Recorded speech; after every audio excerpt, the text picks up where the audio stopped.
Hello বন্ধুরা, কেমন আছেন সবাই? আমি এখানে ভালো আছি। Welcome back to my channel crazy shades Bangla.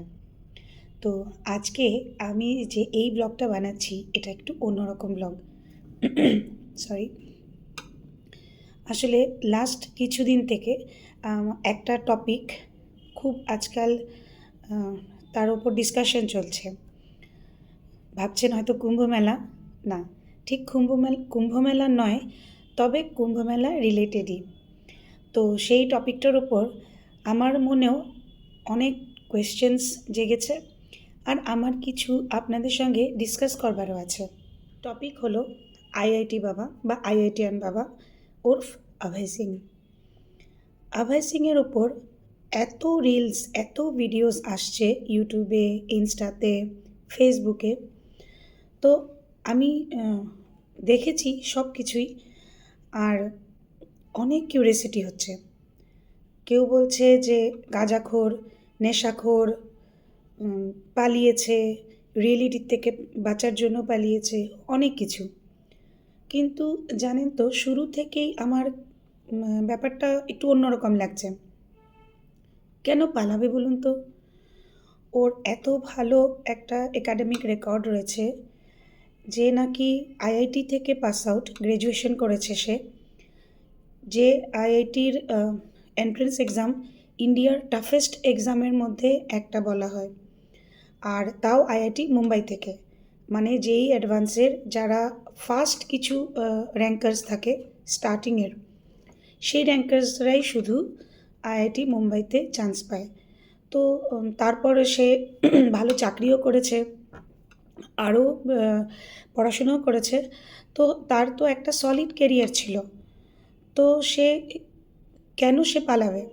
অভয় সিংয়ের গল্প থেকে যা জানা গেল, যা ওর নিজের মুখে বলা গল্প, সে খুব ছোট একটা জায়গা থেকে এসছে, একটু রুরাল এরিয়াই বলা চলে, খুব সিম্পল ফ্যামিলি থেকে, কিন্তু খুব ডিস্টার্ব ফ্যামিলির ছেলে ছিল। আর সে ছোটোবেলা থেকেই ডোমেস্টিক ভায়োলেন্স দেখেছে, সেই এনভায়রনমেন্টে বড় হয়েছে।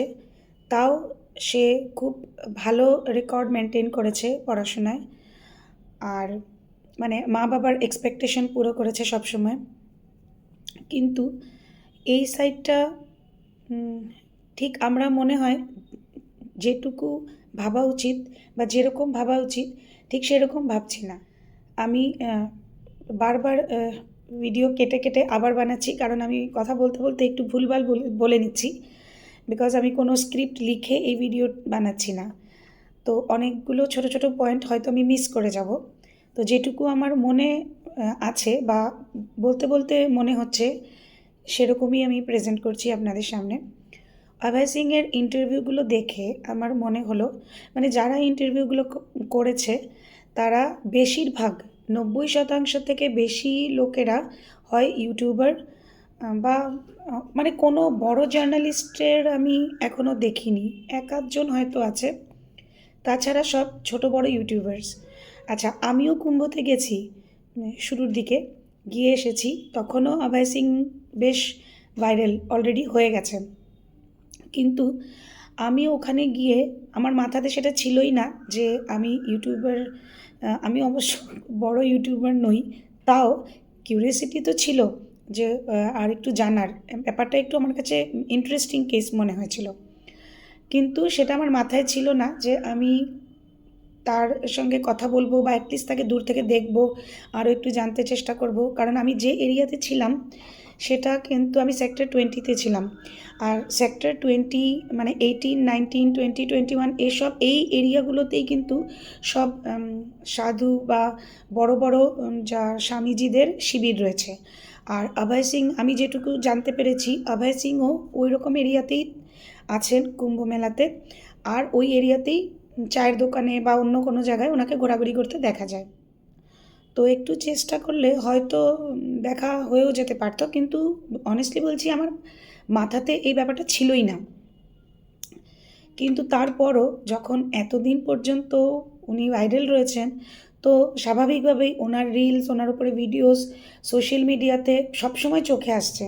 আর আপনি হয় না, একটা টপিকের ওপরে যদি আপনি দেখেন রিলস, তো অটোমেটিক্যালি একটার পর একটা আসতে থাকে। তো সেইভাবেই আমি অনেক কিছু জানতে পেরেছি। কত বয়স হবে, হয়তো 34-35 বছর হবে ম্যাক্সিমাম বয়স, বা একটু ওপর নিচে।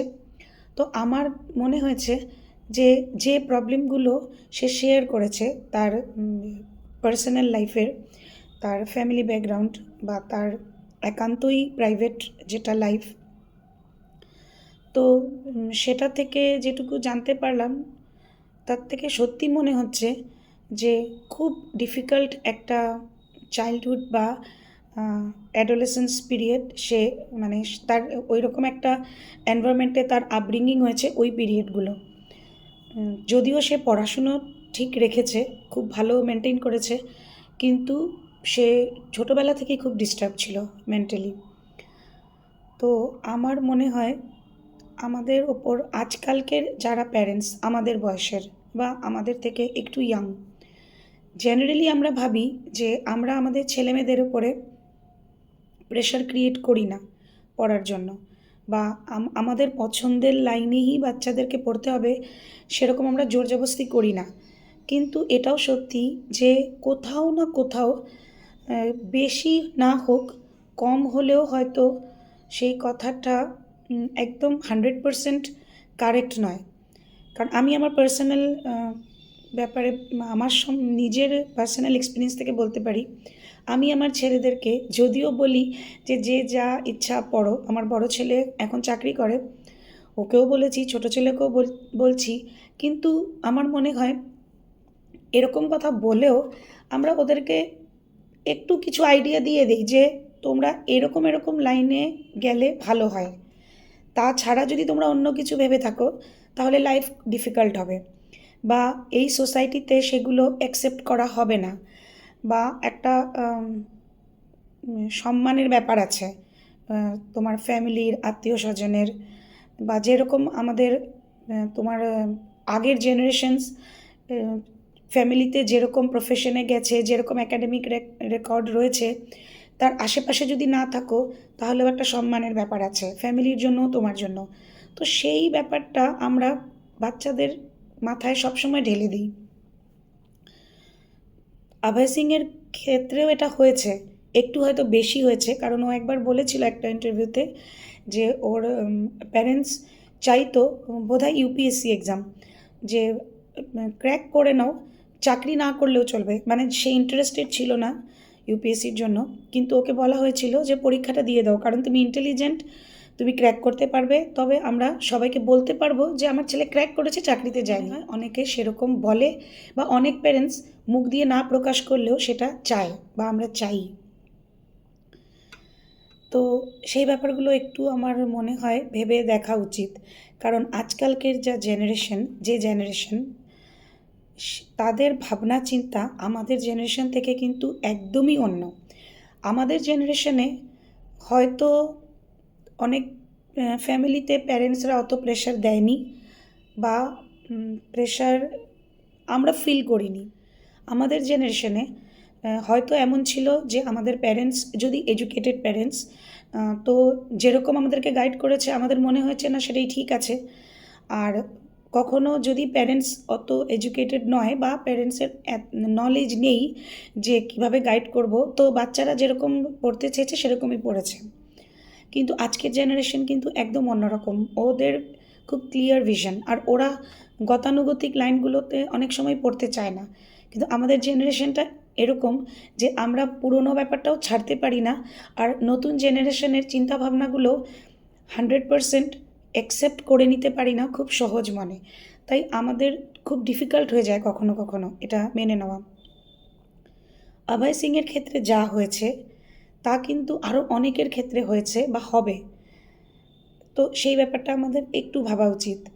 আমাদের যদিও একটা সোশ্যাল প্রেশার আছে, আমাদের মতন অনেক প্যারেন্টসই বুঝতে পারে যে বাচ্চারা কিছু অন্য করতে চাইছে, বা বাচ্চাদের ভালো লাগা আর আমাদের ভালো লাগা সেম নয়, কিন্তু বাচ্চাদের ইন্টারেস্ট বুঝতে পেরেও 100% আমরা বাচ্চাকে সাপোর্ট করতে পারি না। সেজন্য পারি না কারণ আমাদের উপর একটা সোশ্যাল প্রেশার রয়েছে। কিন্তু কখনো কখনো এও মনে হয় যে যে সোসাইটির জন্য আমরা আমাদের বাচ্চাকে ওদের ইন্টারেস্ট বা ওদের ভালো লাগার জিনিস আহ, যে যা ভালো লাগে সেটা আমরা কন্টিনিউ করতে দিচ্ছি না বা সেটার জন্য মোটিভেট করছি না বা ফুল সাপোর্ট করছি না। সোসাইটি তো আমাদের একরকম থাকে না, আজ এখানে আছি কাল কোথায় থাকবো, বা সোসাইটিও চেঞ্জ হয় সময়ের সাথে সাথে। হয়তো একদিন আমরা রিগ্রেটও করতে পারি যে আমাদের প্রেশারের জন্য, মানে ইনডাইরেক্ট প্রেশার, ডিরেক্টলি না বললেও ইনডাইরেক্ট একটা প্রেশার তো ক্রিয়েট করি, আমাদের ইনডাইরেক্ট প্রেশার ক্রিয়েট করার জন্য হয়তো আমাদের ছেলেমেয়েরা সেটা করতে পারেনি যেটা ওরা করতে চাইছিল। আর যে সোসাইটির জন্য আমরা সেই ব্যাপারে সাপোর্ট করতে পারিনি আমাদের ছেলেমেয়েদেরকে, সেই সোসাইটি ওর সে আগের মতন নয়। তাদের সেই সোসাইটির অনেকেই অনেক কিছু করেছে, কিন্তু আমরা সেই সময় সেই জিনিসটা বুঝতে পারিনি। অথবা হয়তো এও হতে পারে যে আমাদের আশেপাশে যারা আছে তারা হয়তো ফিউচারে 2-4 বছর পরে, 10 বছর করে আমাদের আশেপাশে থাকবে না, সেই লোকগুলো আর থাকবে না। তখন হয়তো আমাদের মনে হবে যে যাদের জন্য আমরা আমাদের ছেলেমেয়েদের ইন্টারেস্টকেই সাপোর্ট করতে পারিনি, তারা তো আর আমাদের আশেপাশে নেই, জিজ্ঞেস করার লোকও নেই, বা কেউ জানতেও হয়তো চাইবে না। ফিউচারে এরকম একটা হয়ে যাবে এনভায়রনমেন্ট। অথচ আমরা আমাদের ছেলে মেয়েদেরকে সাপোর্ট তখন করিনি, সেই শুধু সোসাইটির কথা ভেবে। তো আমি, এটা নয় যে আমি শুধু লেকচার দিচ্ছি, আমি এর জন্য বলছি কারণ আমিও আজকাল ঠিক এই চিন্তাভাবনাগুলোর মধ্যে রয়েছি। তাই আমার অভয় সিংয়ের কথাগুলো খুব টাচ করেছে। আর আরেকটা কথা আমার বলার আছে, যে অনেক ইউটিউবারদেরকে দেখেছি যে অভয় সিংয়ের ইন্টারভিউ নিয়ে রাতারাতি অভয় সিংয়ের ইন্টারভিউ নিয়ে তার মানে ভিডিওগুলো আপলোড করে রাতারাতি ভাইরাল হতে চেয়েছে, নিজের ভিডিও ভাইরাল করতে চেয়েছে। তো সেটা করতে গিয়ে ঘুরিয়ে ঘুরিয়ে তার পার্সোনাল অনেক ব্যাপার সেটা হয়তো সে বলতে চায়নি, কারণ প্রথম ইন্টারভিউগুলো আমি দেখেছি অনেক কিছুই সে চেপে গেছে, কিন্তু মানুষটা হয়তো অত ঘুরিয়ে পেঁচিয়ে কথা বলতে পারে না। তাই যখন একই কোয়েশ্চেন যে জিজ্ঞেস করছে, সে এদিক ওদিক করে নানাভাবে জিজ্ঞেস করছে, সে কিন্তু ভেতরের কথাগুলো বলে দিচ্ছে, যেগুলো শুরুর ইন্টারভিউতে অনেক কিছু জানতে পারা যায়নি, এখন কিন্তু লোকে তার পার্সোনাল লাইফ সম্বন্ধে অনেক কিছু জেনে গেছে। তো আমার মনে হয় সেটা হয়তো করা উচিত না। আর একটু ভেবে দেখা উচিত সে কেন আসলো। ঠিক আছে, আমি বলবো না সে তার লাইফে সে খারাপ ডিসিশন নিয়েছে না ভালো ডিসিশন নিয়েছে, সেটা আমি জানি না।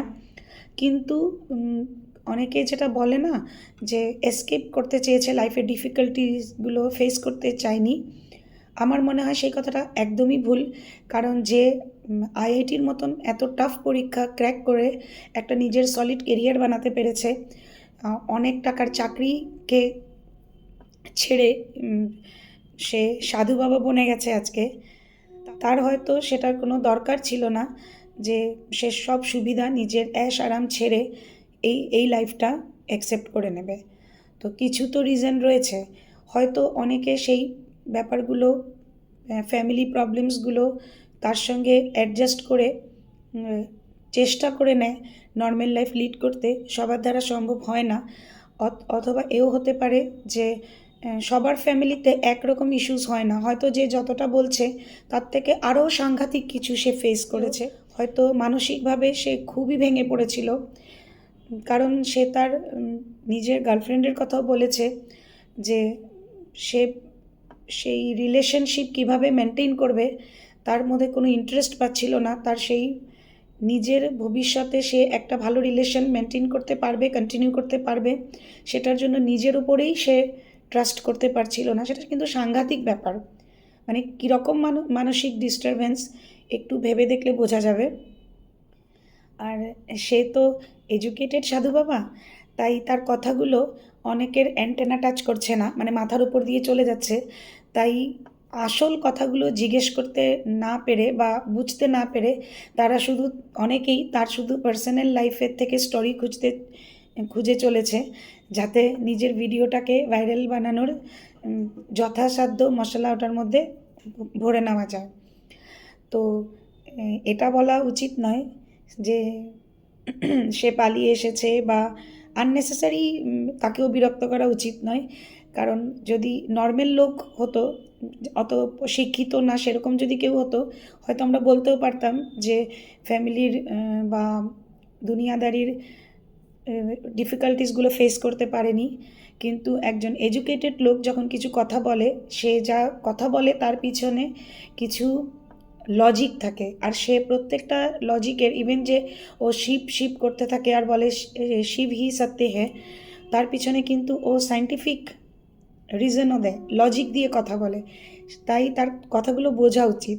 আর আমার মনে হয় যে ওর কথা থেকে আমাদের মতন প্যারেন্টসদের অনেক কিছু নিজের মধ্যে বদলাও, চেঞ্জেস আনা উচিত। আমি তো যথাসাধ্য চেষ্টা করছি যে নিজেকে সময়ের সাথে সাথে একটু চেঞ্জ করতে, যাতে আমি শিখতে পারি, আর আমার নিজের ছেলেদের সাথেও যাতে আমি ওদেরকে সাপোর্ট করতে পারি। ওরা এই জেনারেশনের বাচ্চারা যেরকম যা চায়, সমাজকে ছেড়ে তো আমরা মোটেও চলতে পারি না, সেটাও ঠিক, কিন্তু সমাজের থেকে যতটুকু পারা যায় বাচ্চাদেরকে যদি সাপোর্ট করতে পারা যায়, কারণ বাচ্চারা একমাত্র বাবা মায়ের সাথেই, ওরা বাবা মাকেই ফর গ্রান্টেড নিতে পারে। তো যদি বাচ্চারা কিছু জিনিস পছন্দ করছে না বা ওদের ভালো লাগাটা বুঝতে পারছি না, সেই ফ্রাস্ট্রেশনগুলোও কিন্তু ওরা বাবা মায়ের সামনেই প্রকাশ করবে। তো আমাদের হয়তো চেষ্টা করা উচিত, আমিও যথাসাধ্য চেষ্টা করছি, আর আমি রিকোয়েস্ট করব আমার মতন মা বাবাদেরকে, যারা আমাদের জেনারেশনের মা বাবারা যারা এই জিনিসগুলো ফেস করছেন, তো অভয় সিংয়ের স্টোরি থেকে কিছুটা হয়তো আমাদের শিক্ষা নেওয়া উচিত। তো এই ছিল আমার আজকের টপিক। এই যে ঢাক বাজতে আরম্ভ হয়েছে, এখন আর বেশি কথা বলা যাবে না, পাশেই একটা বিয়ে রয়েছে। তো যাই হোক, আমি এই ভিডিও এখানেই শেষ করব।